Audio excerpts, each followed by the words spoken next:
Ji my dear Pakistan, अस्सलाम वालेकुम। आज मैं यहाँ पे विक्टोरिया पीक पे आके खड़े होकर क्यों आपके लिए वीडियो बना रहा हूँ, क्योंकि हर शख्स वीज़े के लिए मुझसे पूछता है, सर वीज़ा कैसे लेना है, क्या तरीक़ेकार बताएं।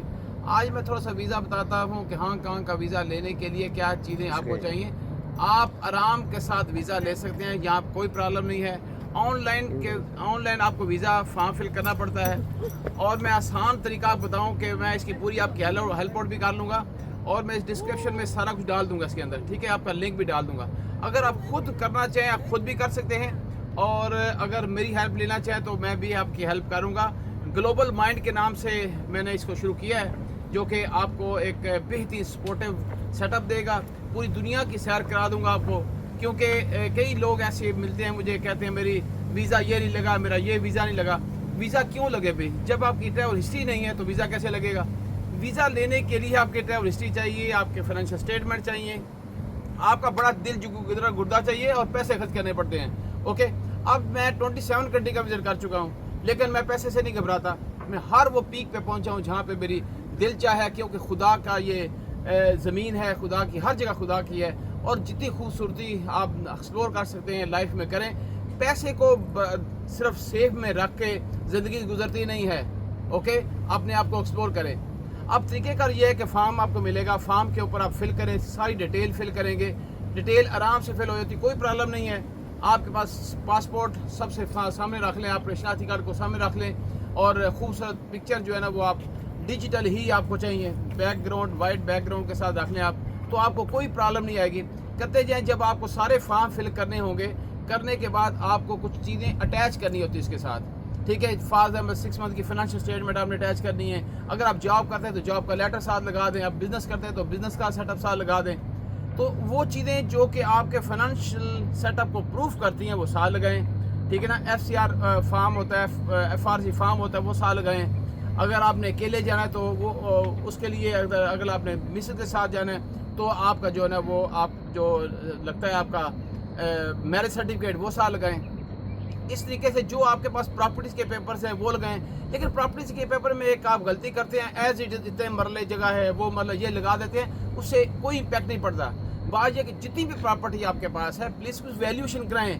वैल्यूएटर मौजूद होती हैं दुनिया में, उनकी एक्सेप्टेंस होती है, इस वैल्यूएशन करा लें तो फिर वो बताएगा कि वैल्यूएशन के बाद इसकी प्रॉपर्टी कितनी है। जितना माशाल्लाह स्टेक आपका शो होगा, आपकी टाइज शो होनी चाहिए। टाइज क्या होती हैं? आपकी पाकिस्तान के साथ टाइज शो हो तो फिर वो आराम से वीज़ा जो ऑफिसर होता है आपको वीज़ा दे देता है। और वीज़ा जब मिलता है इससे सबसे बड़ी खुशी की बात यह है कि इस वीज़े में पेमेंट नहीं देनी पड़ती before time, payment after that आपको पेमेंट देनी पड़ती है, ठीक है। जब आपका वीज़ा मिल जाता है फिर आपको थोड़ी सी अमाउंट है, 8,500 रुपये के तौर पे आपको ये पेमेंट देना पड़ती है और वो बाद में देनी पड़ती है। ओके, तो ये चीज़ें जो है ना हमारी सारी सिलसिला होता है कि जिसके आराम से आपको वीज़ा मिल जाता है, कोई प्रॉब्लम नहीं होती।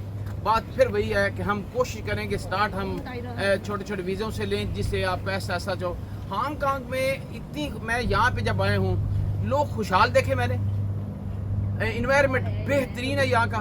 उसके बाद एक और बात है, सिक्योरिटी 100% है। कोई भी चीज़ यहाँ पे रख दे कोई पूछने वाला नहीं है, कोई कुछ नहीं कहेगा ना। मैंने एक भी सायरन नहीं सुना, एक भी पुलिस का कोई सेटअप मैंने नहीं देखा। मैं इतनी कंफर्टेबल वे में एयरपोर्ट से जब एंटर होता है उसके बाद एंड तक कोई प्रॉब्लम नहीं है। लेकिन जब आपके मन में कुछ नहीं है तो इनके मन में भी कुछ नहीं है। जब आपके मन में कुछ सेकंड थॉट है तो इधर भी आएगी। तो ये सारी चीज़ें जब मैंने ऑब्जर्व की तो अब मैं चाह रहा हूँ कि लोग, मुझे फ़ोन भी आ रहे थे, सर हमें भी लेके जाएं। सर ऐसे नहीं होता, ये नहीं है कि मैं टिकट कटाने आ जाना, इसके लिए एक प्रोसीजर है, वो प्रोसीजर मैं कंप्लीट कराऊंगा। ये मैंने स्टार्ट करना था आज इस पॉइंट से, वीज़े का कंप्लीट प्रोसीजर। मैंने आज तक सारे वीज़े 27 वीज़े खुद अपने हाथ से फिल किए हैं और आराम से मुझे पता है मैंने क्या दिया है, मुझे पता है कि रिफ्यूज़ होना है क्या नहीं होना। क्योंकि जब आपको पता होता है तो फिर आपको रिफ्यूज़ नहीं होता। जब आप किसी को दे देते हैं करने के लिए तो डेफिनेट बात है उसकी मर्जी है, जैसे मर्जी कर दे।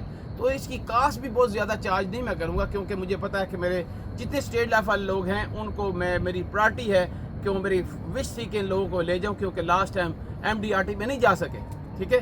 तो ये है वीज़ा के लिए यहाँ पे। और मैं बताना ये चाह रहा हूँ कि दुनिया की इकानमी जहाँ पे तीसरी बड़ी इकानमी है यहाँ पे, और banking sector financial sector top पे है, तीसरी बड़ी इकानमी है यहाँ पे। और यहाँ पे बिल्डिंग का ये सेटअप मैंने बता रहा था, ये जो यहाँ पे बिल्डिंग्स खड़ी हैं तो आपको यहाँ नज़र नहीं आता कोई चीज़। पूरी दुनिया में इतनी बड़ी बिल्डिंग्स कहीं पे भी नहीं है एक सिटी के अंदर। एक साइड के ऊपर मतलब कि आपका ओल्ड हांगकांग कह दें, कॉलोनी से बोलते हैं, इस साइड पे न्यू हांगकांग है।